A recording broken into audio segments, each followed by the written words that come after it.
Hi everybody, I hope you are doing well. Today we will talk about how to fix or how to solve the problem of mute notifications on the application of Temu. We click on settings.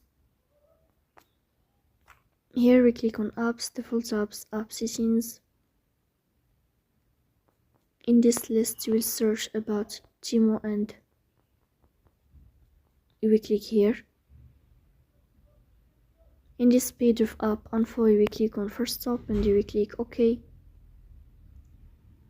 Here you will enter to the window of storage. Here you will click on clear cache. Then you will turn off your Wi-Fi and you will turn on your Wi-Fi again to fix that problem. So that's all. Don't forget to support us by like and subscribe.